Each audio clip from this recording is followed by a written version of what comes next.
qui s'élance du voyageur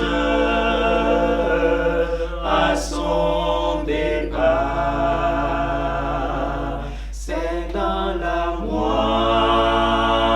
moisson qui commence les beaux épis qu'on met à part. Les beaux épis qu'on met à part. Oh, plaignons le retard funeste de ceux qui par le soir surpris. N'offre au Seigneur que le reste de jours que le monde a flétri,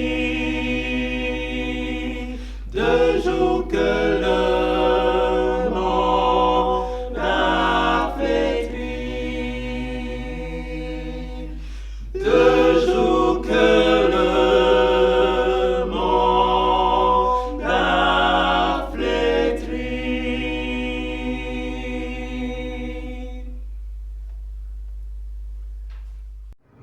Mes chers amis et mes chers jeunes, nous sommes à notre troisième journée de la semaine de prière des jeunes.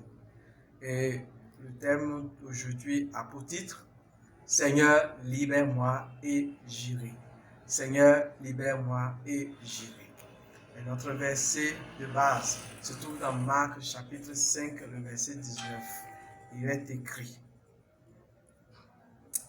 Jésus ne lui permit pas, mais il lui dit: Va dans ta maison vers les tiens et raconte-leur tout ce que le Seigneur t'a fait et comment il a eu pitié de toi. Prions l'Éternel. Notre Dieu, notre Père, nous te remercions pour la grâce que nous avons de participer à ce programme de la jeunesse, à cette prière des jeunes. Merci pour les riches enseignements que tu nous donnes. Et nous croyons qu'un miracle se produira dans cette semaine. Et avant la fin de la semaine, nos vies seront restaurées pour la gloire de ton nom. Au nom de Jésus-Christ. Amen. J'aimerais vous parler d'un leader chrétien de ces derniers temps, un écrivain du nom de Charles Colson des États-Unis. Et il se préoccupe de ceux qui sont sortis de la prison. Mais avant ça, Charles était réputé comme génie du mal. Le génie du mal. Et il a été jugé et condamné. Il a fait la prison pour 7 mois.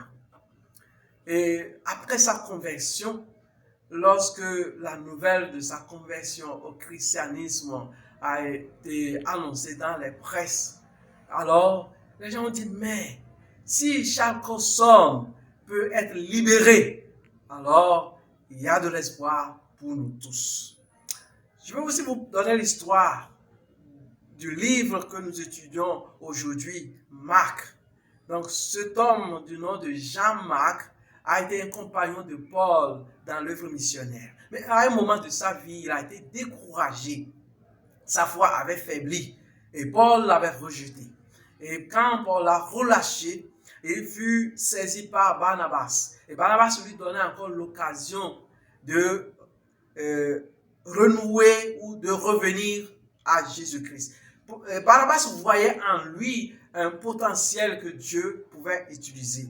Et ainsi, Marc saisit l'opportunité de servir le Seigneur. Et voilà c'est pourquoi nous avons ces écrits de l'évangile qui porte son nom aujourd'hui. Mais en fait, cet évangile vient de l'apôtre Pierre et Jean-Marc était son secrétaire.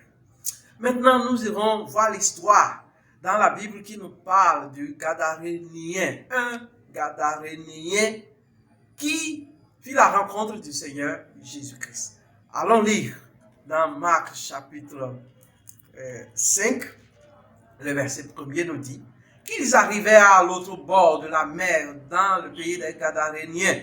Aussitôt que Jésus fut hors de la barque, il vint au-devant de lui un homme sortant des sépulcres et possédé d'un esprit impur. Cet homme avait sa demeure dans les sépulcres et personne ne pouvait plus le lier, même avec une chaîne, car souvent il avait eu les fers aux pieds et avait été lié de chaînes, mais il avait rompu les chaînes et brisé les fers, et personne n'avait la force de le dompter. Il était sans cesse nuit et jour dans les sépulcres et sur les montagnes, criant et meurtrissant avec des pierres. Voilà ce qu'il est dit de lui.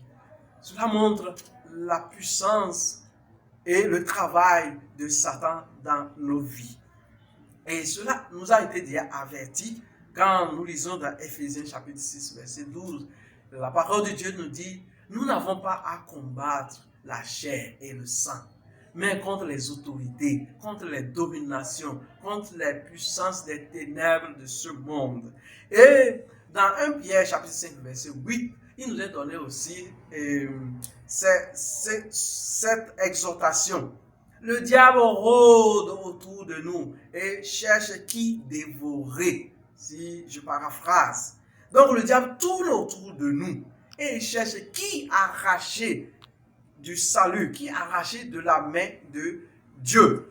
Et Jésus nous donne également le plan du diable dans Jean chapitre 10, verset 10. Il dit, l'ennemi, le voleur, ne vient que pour voler, dérober, égorger et détruire. Le mercenaire, c'est Satan.